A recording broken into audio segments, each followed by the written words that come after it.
So this state obviously has one of the oldest King Day celebrations in the country. You guys go back to 1989, 31 years. So congratulations to this state on that.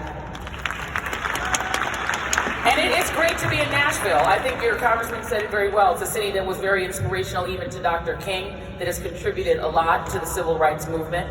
It's great to be in this city. I've been to Memphis before. This is actually my first time in Music City. And I can see after this opening why it's called Music City. Miss Joy promised to take me to the Grand Ole Opry later so I can get a picture of myself in front of it for the gram. Gotta make sure the gram is up to date. Now, I understand that Bishop William Barber was your speaker last year. My friend Bishop Barber. So I want to apologize in advance because I am no Bishop Barber. I just talk on basic cable television until my sister here takes over for me in a couple of years. But I am a huge history buff. So bear with me, please, because anytime I get the opportunity to talk about American history, I will seize on it and I will take it. Because I personally don't think that we should run from our country's history. I don't think we should turn Dr. King into a postcard and just say the part about, I have a dream and then leave it there and keep him as this sort of Muppet and kind of Muppetize him. I think we should confront the real history of this country, no matter how hard that history is. I think we should face it. Right? I think one of the problems that we've had in this country that, I confront just in the news world every day is that we just don't face it. We try to gloss over it.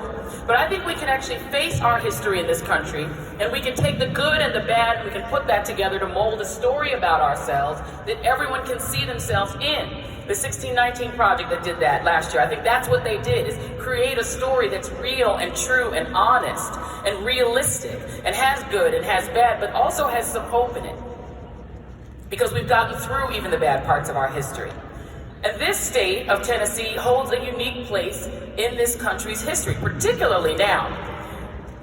Both because it is home to the city about 212 miles from here where Dr. King lost his life, but also as we're set to begin just the third presidential impeachment trial in United States history, and that's tomorrow we're beginning that. Yeah. And bring it on! I don't think normally people cheer for that, but okay. But I mean, it is historic. There have only been 3 impeached presidents. I mean, Nixon would have been the 4th, but he resigned before it happened. So we've only had 3 trials of American presidents in all of American history. And of course, the first president to ever go on trial was Andrew Johnson, who was the Tennessee congressman, turned Tennessee governor, turned Tennessee senator, turned vice president, turned 17th president of the United States from this very state. So if you indulge me just for a moment, I'm going to get to Dr. King, but I'm going to go a little bit around the way through talking about President Johnson, if that's okay. Is that okay? Teach, Joy. I love to do history. So I'm going around, like the pastors say, take your time. Right? I'm getting there. Watch this, don't miss this. Don't watch it. I'm going to get there. As they say in church, watch this, I'm going to get there. I'm going to talk a little bit about Andrew Johnson for just a moment. Now, Andrew Johnson was not unusual as a Southern politician. He was like most of the Southern politicians of his time. He was opposed to the abolition of slavery. He was a populist, but not exactly popular. When he was elected United States Senator by the state legislature, because that's how it was done in 1856, the local newspaper called the Richmond Whig described him as the vilest, radical, and most unscrupulous demagogue in the Union. But he did stand out among his fellow Southern politicians in one way, in that he was very much for remaining in the Union. So in 1861, after Abraham Lincoln had won the 1860 presidential election, he was inaugurated in 1861. Johnson's successor as the governor of this state, his name was Isham G. Harris, marched this state right out of the Union along with the other Confederate states. And he explained the reasons why he did that in a January 7th speech in which he used the word slave or slavery in one form 46 times. Just to be clear, that secession was only about one thing, hanging on to enslaved human beings. And he denounced the systemic, wanton, and long-continued agitation of the slavery question with the actual and threatened aggressions of the northern states and a portion of their people upon the well-defined constitutional rights of the southern citizen. That was his open. And while Isham Harris was leading Tennessee into rebellion, Andrew Johnson, he was holding out. And he actually had a rough time of it as the only Southern senator to stay in his Senate seat during the Civil War. And for that, Johnson was hated in the state of Tennessee. His property got confiscated. His wife and his 2 daughters were literally run out of the state of Tennessee. But the Lincoln administration noticed his steadfastness on that point of staying in the Union. And so once Union troops had Tennessee under occupation in 1862, Lincoln made Andrew Johnson this state's military governor. And his job was to put down this violent insurgency led by Confederate General Nathan Bedford Forrest. Ew. Who might have more statues around this country than Dr. King. Right. Yeah, we got one. I one time had to move hotel rooms in another southern state. It wasn't in Tennessee because they put me in the Nathan Forrest suite, and I know too much. I'm like, I'm not staying in this suite. I was like, move me downstairs. I couldn't even stay in the suite because he was a bad guy. He was not a good guy. So Johnson didn't exactly succeed. Forrest's militias raided Tennessee cities and towns at will, inflicted breathtaking violence, killing and hurting and harming any black person they could find who might even think about running away or joining the Union Army. So Johnson initially opposed the Emancipation Proclamation because he was for slavery. But he changed his mind after convincing the Lincoln administration to give Tennessee an exemption. And because he came to see it as the quickest way to end the war, by ripping away the most valuable property that Southern slave owners, other than in Tennessee, had, their human property, and basically defunding the whole Confederate war effort by taking that property away. So Southern papers ripped Johnson as a flip-flopper and accused him of sucking up to the wicked Republican Mr. Lincoln just to get himself a higher office. And sure enough, as Lincoln prepared to run for re-election in 1864, he turns to this Democrat, Andrew Johnson, and forms a bipartisan unity ticket with him that he hoped would bring the North and the South back together. He dumps his original vice president, puts Johnson on the ticket. And after the Union won, he won this string of high-profile victories in the Civil War. Lincoln gets overwhelmingly re-elected, and it was goodbye Hannibal Hamlin, the old VP, and hello Vice President Andrew Johnson. And it all seemed like that was going to work out until Lincoln was assassinated at Ford's Theater. And suddenly, this whole dream of emancipation and the bloody aftermath of the bloodiest war to ever take place, really on this continent, but on U.S. soil, that turned into 100 years of pure hell for formerly enslaved people. Now, Johnson may have been against secession, but he was even more dead set against black Americans having anything that even looked like equal rights and equality with white Americans. So almost from the minute that he was sworn in as our 17th president, Andrew Johnson seemed determined to destroy even the idea of Reconstruction. He brazenly refused to implement any, not some, but any of the laws passed by Congress that attempted to grant full equality to the formerly enslaved. Now, actually, when Andrew Johnson got into office, Congress was actually in recess for the first 8 months. They had a different calendar than they do now. So for the first 8 months, he had a Congress that was in recess, and he took full advantage.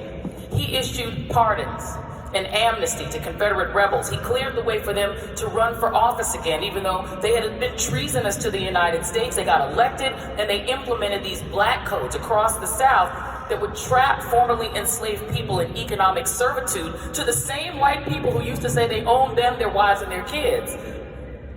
And Johnson even pardoned Alexander Stephens, who was the Confederate vice president under Jefferson Davis. So when Congress comes back from recess, the Republican members, the radical Republicans, so remember the parties used to be reversed. The Republicans were the Liberal Party, the Anti-Slavery Party, and the Democrats were the Conservative Party. So the Republican members come back and they were shocked at what this man had done, and they tried to rein him in. So they start passing bills. They passed the Freedmen's Bureau Bill, which provided an economic floor under the formerly enslaved, almost a 40 acres and the mule. Provided for the protection of black people's rights in court. They even passed a Civil Rights Act. That was the first time this country passed a Civil Rights Act, defining all persons born in the United States and not subject to any foreign power, excluding Indians, as they called them then, not taxed, as citizens. And when Johnson saw that, he vetoed all those bills. Citing, for the first time we started to hear in this parlance, states' rights. Only the states get to regulate who can vote and who can be a citizen, according to Andrew Johnson. So that same year, Congress passed another thing, the 14th Amendment, which formally made black Americans U.S. citizens and provided for equal protection under the law, 14th Amendment. And they sent it to the states for ratification, which went through fast in just 1 month. And then they passed something called the Tenure of Office Act, requiring the president to go to Congress first for permission before he could remove any federal official. And they put the entire South, including this state of Tennessee, under complete military occupation, mainly to try to protect the black formerly enslaved people from their white former slave owners. And from other white citizens here who didn't have slaves themselves, but who resented these newly freed people. So what did Johnson do to that? He hit the road and started doing speeches, rallies, during the 1866 congressional elections to try to flip Congress toward the Democrats. Now there's a part where I should mention that Andrew Johnson was kind of a drinker. He liked to tipple on the ripple. And reportedly, he was drunk at some of these speeches. So he would get up there and just like, drunk. And that did not go over well on the stump or in the papers. He just got laid out, excoriated for these horrible drunken speeches. And instead of helping his party take over Congress in the midterms, thanks to Johnson, the Republicans swept and had an even bigger majority. And he became even more isolated and more unpopular. So what did he do now? Well, he doubled down on being the bad guy. He violated the Tenure of Office Act openly in August of 1867 by firing the Secretary of War, Edward Stanton. Now, the Secretary of War sounds like it's somebody who makes war on other countries, but the actual job was to conduct the military occupation of the South. And he fired that guy. And for that, Congress impeached him. And they impeached him not just for violating the Tenure of Office Act. We have an issue with that now in the impeachment coming up. Violating a law Congress passed, you get impeached, but also for, quote, bringing disgrace and ridicule upon Congress. That was in the impeachment articles. It was literally an Article 1 branch of the Constitution versus Article 2 branch of the Constitution impeachment, literally like we're about to have starting tomorrow. So Johnson was tried in the Senate, and as many people expect will soon happen, acquitted.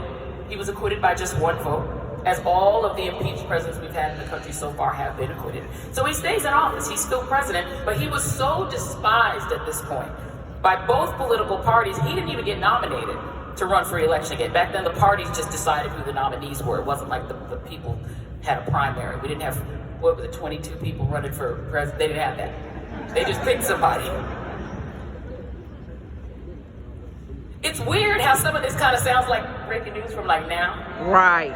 But I'm just saying, this was in the 1860s. So that actually does bring me, believe it or not, to one Michael Luther King Jr., who would later change his name to Martin, because his father changed his name to Martin Luther King Sr. And so he changed his name to match.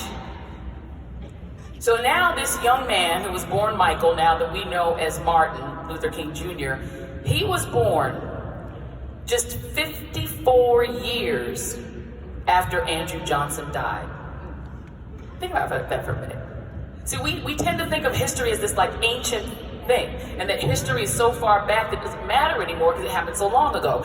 King was born 54 years after Andrew Johnson died. Andrew Johnson died July 31, 1875 in Elizabethton, Tennessee. King is born January 15, 1929 in Atlanta, Georgia. By the way, my mother was also born in 1929, not aging myself, but she was born a month after Dr. King. So these are not ancient people. Just to give you a little bit of perspective, it's 2020.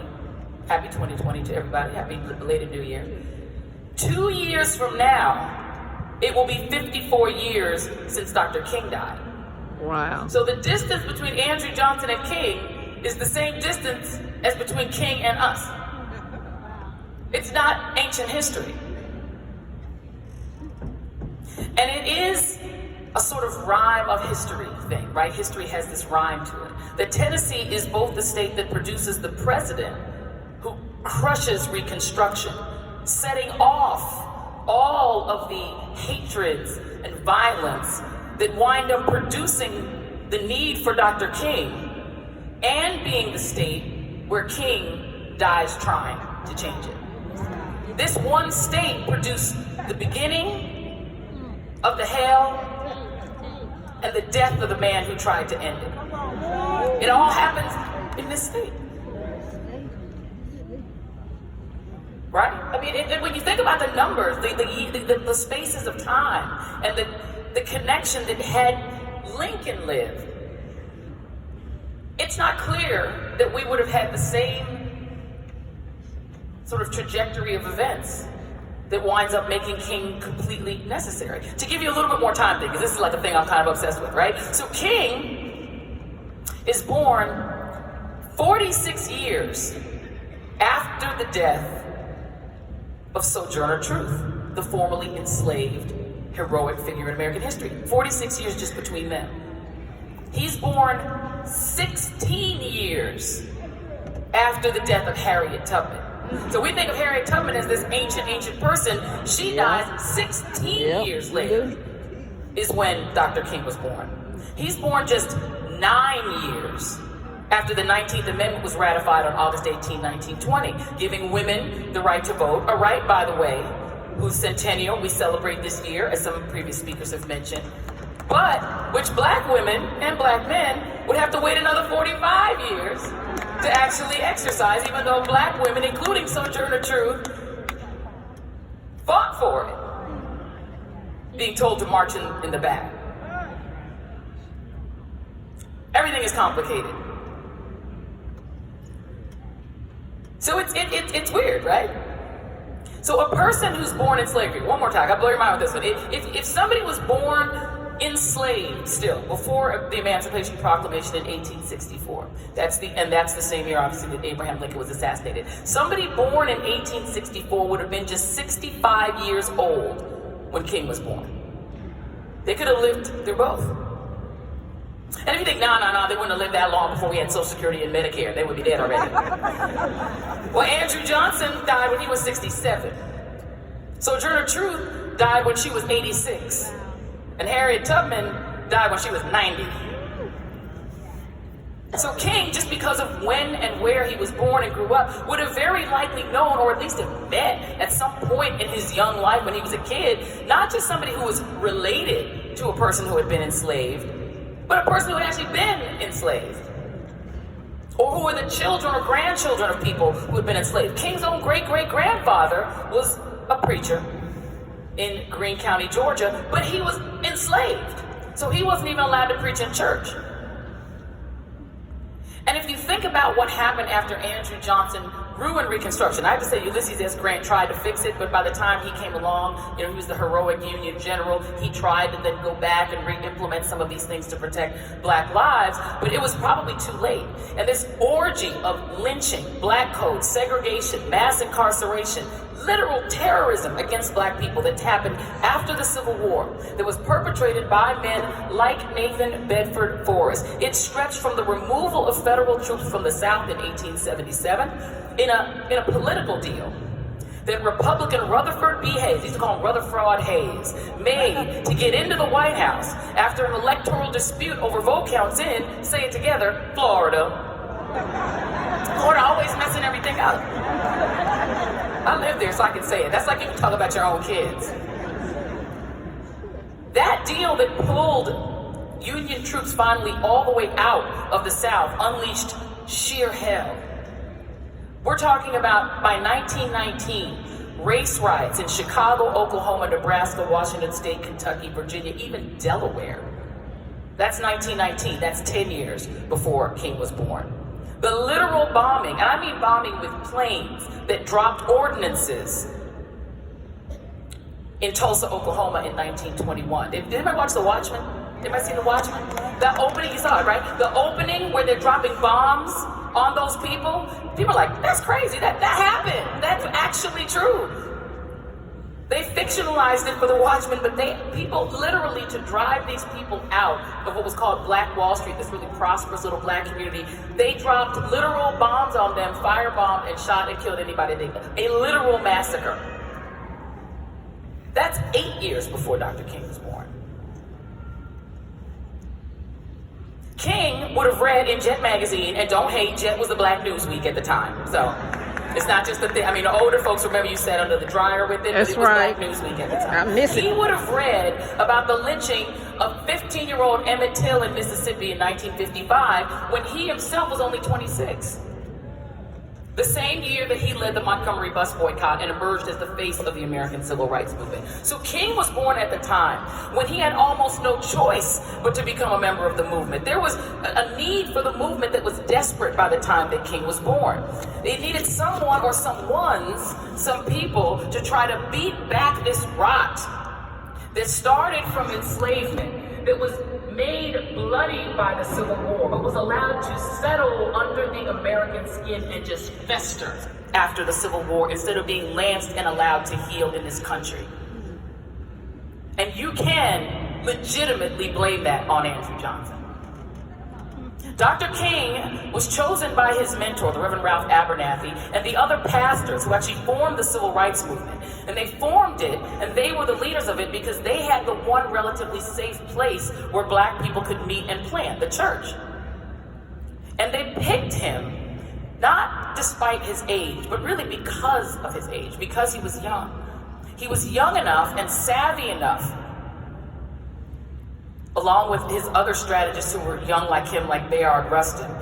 They knew that these young men were going to be savvy enough to master the medium that the civil rights leaders understood was going to make or break the movement, television. And they knew that they might not be the best to do the TV part of the movement, but they knew he could do it. And he was also young enough to still be hopeful enough. He was born just after the worst hell and violence, that he might still be hopeful enough to try to craft this country into a true multiracial democracy if people wanted it. He was young enough to have enough hope. He missed enough of the really vicious stuff that he could at least be hopeful. And so your congressman talked about Diane Nash, who of course is a hero of the movement. And when the schools here, Fisk University, all of the schools that were represented here today, Meharry, those young people who were forming that movement that actually made Nashville the first southern city to desegregate its lunch counters because of what they did. So this city was first, and that inspired Dr. King because he saw that these young people were really doing something big. Diane Nash, when she did that, was only 22. And King, when he's coming here and amazed by what she's doing, is only 31. Diane Nash and her fellow students, the Julian Bonds, the Robert Moseses, the James Foreman, all of these young people, the Stokely Carmichaels that formed SNCC, the John Lewises. John Lewis was like 22, 23. They were young people. Even their mentor, the secretary of the Southern Christian Leadership, the executive secretary of the Southern Christian Leadership Conference, Ella Baker, she was only in her early 30s. And she was their mentor. These were young people. And when Medgar Evers, who was just 4 years older than King, was assassinated in his driveway for trying to register Black Mississippians to vote, King was just 34 and saw his contemporary die. He was 34 when John F. Kennedy was killed in Texas, assassinated in Texas. He was 35 when Freedom Summer happened in 1964, when those three brave young men, Goodwin, Schwerner, and Cheney, disappeared in Mississippi and were found lynched and buried later. He was still 35. He was 36 when the assassin's bullet found his sometime rival Malcolm X in Harlem in 1965. He himself was gone just 2 months when an assassin shot down Robert Kennedy. He was only in his early 40s. These were young people. When John Lewis took those blows to the head to push through a Voting Rights Act to try to add voting rights to what JFK, who originally introduced the Civil Rights Act, and Lyndon Johnson, who was able to complete it, what they couldn't get in was a Voting Rights Act. And so they got that in after John Lewis took those blows. He took those blows when he was 25. And here's another interesting history rhyme. Lyndon Johnson, who was a congressman turned senator, turned Senate Majority Leader, he had Mitch McConnell's same job, turned vice president, turned president by dint of assassination. That's the same trajectory to get into the White House, leaving out governor, that Andrew Johnson took to be president. These two Southern men got there the same way, but treated that opportunity very, very differently, even coming from the same background of segregation and racism where they grew up. So there is that history rhyme, but it depends on what you do with the opportunity when you get it. So still a young man in years, Dr. King was. He wasn't even 40, but he had really aged considerably by the end of his brief and productive life. At 39, he was a successful author, a national leader, a Nobel Peace Prize laureate. He'd been confident enough in the future of America to predict back in 1964, when he got the Nobel Prize, that he could see us having a black president in the United States in 25 years. And he one-upped Bobby Kennedy, who that year said he thought that he could see a black president in 40 years. And just to do the math, that would have been 1989, the year after Jesse Jackson's second run, or 2004, 4 years before Obama. So they could see the future. They believed in the future. But for all of that success, and despite the fact that he and the movement had fought these epic battles for equality and opportunity during this golden age of the U.S. economy, the 4 decades after World War II were the best period of growth before the Clinton era. But despite that, the struggle to just exist and have a decent life was eluding the majority of poor people, mostly black, but also poor white people. And that was the fight for economic justice that was proving to be daunting for King. And it was that fight that King brought to Tennessee, to Memphis. And that was the final act of his life. And to just set the stage where King was by that point in 1968, he wasn't that guy anymore, predicting that there could be a black president. He wasn't that optimistic anymore. He had been dragged down by the resistance, not just of people on the right, but also of moderates, who he said would rather have peace than justice. He was fighting for things like universal basic income. He was fighting for things like universal health care, and getting attacked even with those considered radical ideas by younger black leaders, including some at SNCC who thought he was not radical enough. So that brings us to Tennessee. So King had launched the Poor People's Campaign in November of 1967. He was urged to do so by Marian Wright before she was Marian Wright Edelman. She was the head of the NAACP Legal Defense and Education Fund, basically a Sherilyn Ifill for her time. And she called the Poor People's Campaign, King called the Poor People's Campaign the beginning of a new cooperation, understanding, and determination by poor people of all colors and backgrounds to assert and win their right to a decent life and respect for their culture and dignity. And that movement united white and black, Native American, and Latino community leaders on a national level for the first time in this country's history. And very soon, the Poor People's Campaign had its first case to rally around in Memphis. So on February 1st, 1968, a guy named Ethel Cole and a guy named Robert Walker, 2 black Memphis sanitation workers, they were on the back of their sanitation truck. It malfunctioned because it was old and malfunctioning in general, and it crushed them, literally mangled them inside the back of the truck. And because they were hourly workers, they were not covered by workman's compensation insurance. They had each earned about $500 per week, and neither of them had life insurance. So their families didn't even have enough money to bury them. According to the local papers, Walker's wife was pregnant when he died. So on February 11th, nearly 1,300 black sanitation workers went on strike, protesting their working conditions. Now keep in mind that at that time, 40% of black sanitation workers in Memphis actually qualified for welfare to supplement their meager salaries, something like we see in Walmart today. And they received virtually no health care benefits, no pension, almost no vacations. They didn't have access to showers, even though they're working in muck. They didn't have proper places to eat lunch. They were subjected to the insults of white supervisors who would call these grown men boy and send them home without pay for the slightest infraction. And so their deaths of Cole and Walker, they were not the beginning of the problems in Memphis, Tennessee. They were actually the last straw. And the striking sanitation workers demanded that the union, which was the AFSCME, the AFSCME union, who you may have recognized, they demanded that they recognize their local, which they called Local 1733, and that the city also recognize it.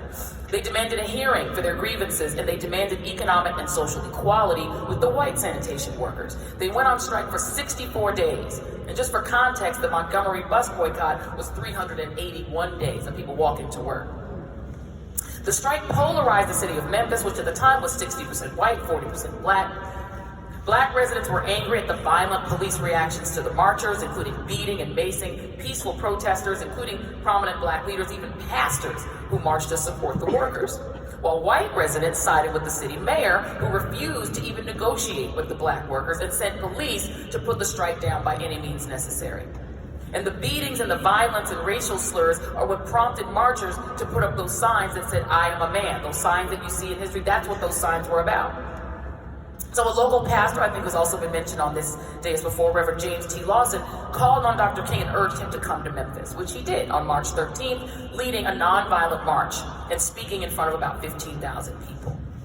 And in that speech, Dr. King recounted the biblical story of Lazarus. He was a poor and diseased man whom a rich man rejected as he made pitiful pleas to just eat the scraps that fell from the rich man's table. And then the rich man dies and goes to hell. And Dr. King says the following. He says, America too. Now this is the Muppet, right? People have turned King into the happy Muppet guy that just has a dream. This is what Dr. King said. He said, America too is going to hell if she doesn't use her wealth. If America doesn't use her vast resources of wealth to end poverty and make it possible for all of God's children to have the basic necessities of life, she too will go to hell. And I will hear America through her historians years and generations to come saying, we built gigantic buildings to kiss the skies. We built gargantuan buildings to span the seas. Through our spaceships, we're able to carve highways through the stratosphere. Through our airplanes, we were able to dwarf distance and place time in chains. Through our submarines, we were able to penetrate oceanic depths. It seems that I can hear the God of the universe saying, even though you have done all of that, I was hungry, and you fed me not.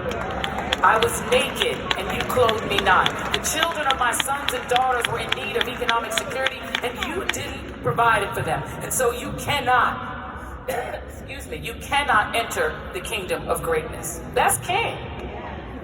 Dr. King's speech made the Memphis sanitation workers strike a national cause célèbre. It attracted union support from around the country, and most importantly, it attracted TV cameras. And remember why the movement wanted King as the leader. So King called for a general strike. He added the right to form a union to what he had issued as this Universal Declaration of Human Rights. And while local leaders wanted King just to get out of Memphis and get out of Tennessee, period, and never come back, King vowed to come back for a second march. And then there was this crazy snowstorm, kind of like what we're having now, and it delayed the march, and he came back later on March 29th, and it was supposed to be a nonviolent march to just put the spotlight on the Poor People's Campaign. But instead, it turned into mayhem when about 200 of the marchers broke off from the main group and were accused of smashing storefront windows and accused of looting. The police show up, and a 16-year-old unarmed black teenager named Larry Payne was shot dead by police, who were accusing him and responding to calls about window breaking. And so the killing of Larry Payne, which may be the first Black Lives Matter case in American history, that set off riots, prompting the mayor to implement a curfew with nearly 4,000 National Guard troops mobilized by the governor of Tennessee. More than 700 people were hospitalized. And the national news media, the conservative commentariat, and the FBI blamed Dr. King. The city even went to court to try to stop Dr. King from leading any more marches in the city of Memphis. The Poor People's Campaign, which was supposed to then next move to Washington, D.C., seemed to be in jeopardy. But King was determined to try again, and he was determined to go back to Memphis and pull off a peaceful march despite his staff pleading with him not to go. There was even a bomb threat to his plane before he could leave Atlanta to go back to Tennessee. That third try for a peaceful march for civil and economic justice, that was why King and his lieutenants checked into Lorraine Motel. That's why they were there. That's why he gave that famous speech, his final speech on April 3rd, 1968, at the city's Bishop Charles Mason Temple. And he delivered that speech in the midst of a violent thunderstorm. A lot of people couldn't even attend, it was so bad. His throat was reportedly sore. He had no script. About 1,300 members of this new AFSCME Local 1733 and their supporters were gathered to hear King speak. He was speaking to a union hall, essentially. And he was introduced by Reverend Ralph Abernathy, whom he described in his opening as the very best friend I have in the world. Now that speech is remembered for the I've been to the mountaintop part of it, but that actually isn't what the majority of that speech was about. It was a speech about economic justice and about the long, slow, steady march of nonviolent protest that was designed to get it. Not just for Black Americans, but for poor people all over the world. King told those assembled in the Mason Hall that something is happening in our world. The masses of people are rising up, and whether they are assembled today, whether they are in Johannesburg, South Africa, Nairobi, Kenya, Accra, Ghana, New York City, Atlanta, Georgia, Jackson, Mississippi, or Memphis, Tennessee, the cry is always the same: we want to be free.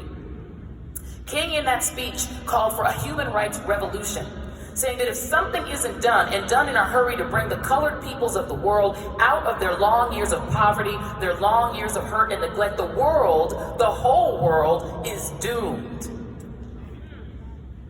The happy king is a mythical king.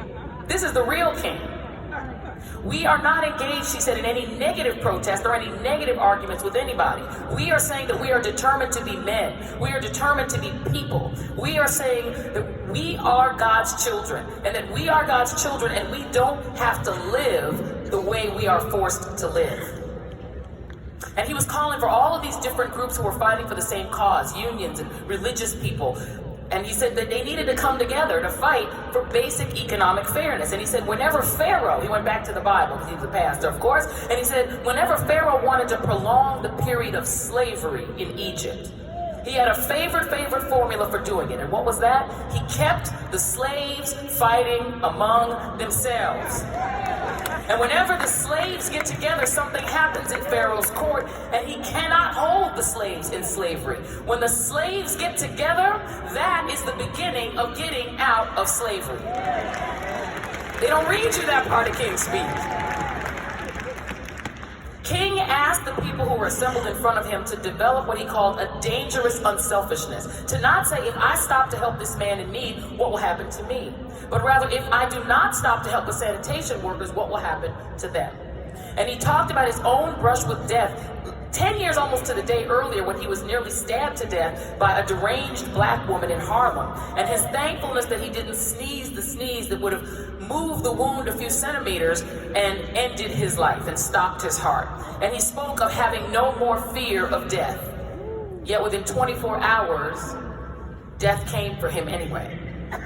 And so here we are. But 4 days after King's assassination, his wife, the importance of women in the movement, Coretta Scott King, came back to Memphis and led more than 42,000 people, including SCLC and union leaders, in a silent march to Memphis City Hall to honor Dr. King and to demand that the mayor give in to the union's demands. The National AFSCME Union pledged to stand with the union until justice was done. President Lyndon Johnson, who at that point was not speaking to King because King had been against the war, sent his Undersecretary of Labor, James Reynolds, to Memphis to help mediate an end to the sanitation workers' strike, and it did end on April 16th with an agreement to give raises to those black employees and to recognize their union local. So Dr. King's commitment to nonviolence, 3 trips, the third time being told don't ever come back here, but he went anyway, taking that risk and speaking about human rights, coupled with the extraordinary, tragic violence that was visited upon him, but also the commitment of the Poor People's Campaign and of his wife, who was also a civil rights leader, still made change happen, even with Dr. King dead. And so the time between Dr. King's assassination and the election of Ronald Reagan, the Republican president, who would preside over the creation of the holiday after many, many fights, and we're talking rallies, giant rallies, petitions, black members of Congress fighting, having to fight past still Dixiecrats and segregationists in the United States Senate. The time between Dr. King's assassination and Ronald Reagan's election, 12 years. It's 12 years. It's not ancient history. And so I'll just close by saying that we live in a country right now that celebrates Dr. King for the postcard, but not for the thing. The thing that he was actually trying to do was to create not just racial justice, but economic justice in this country. And I think we have to legitimately ask ourselves whether we are are we living the country that King fought for right now? No. Are we living that country when education is underfunded in our schools? When we just refuse to put money toward public education? When our schools are as segregated now as they were before Brown v. Board? When I'm praying for Virginia right now that they don't have another Charlottesville on King Day? when we still can't guarantee the right to vote for every American because people are actively taking it away from them and taking elections by theft rather than by persuasion. We have to ask ourselves, what have we done with this legacy that Dr. King and his wife and those union leaders and those poor people fought for? We have to have another poor people's campaign. There's another poor people's campaign in an America that is supposed to be an economic miracle. So I think that we have to legitimately confront this history, confront who King really was and what he really wanted. And if we really want to honor him, try to get that. We don't need to get uplifting speeches by King. That is not why he spoke. He spoke to uplift those in front of him, but to uplift them to do a thing, which is to fight. To motivate them to fight, but to fight for something specific. And I think economic justice and racial justice, cross-religious justice, we're banning Muslims, we're caging children in America now. We're taking migrant children from their moms and dads, we're taking breastfeeding babies away from their parents. That's not what King fought for. There's nothing about what's happening now that is King's dream. And that's unfortunate, and it's not the most positive thing that I can say to you, but it should also be a motivation, because I'll close by saying history is not an indictment. It's not an indictment even if it's your history. Your own negative history is not an indictment. It should be a motivation. And America right now needs to get motivated, not to quote King, but to live the dream he was fighting for. And to live the dream of equality that he was fighting for. Both racial, religious, gender, sexual identity, all of it. And if we do that, then I think we will have honored that man who did not get to grow old. Thank you guys very much.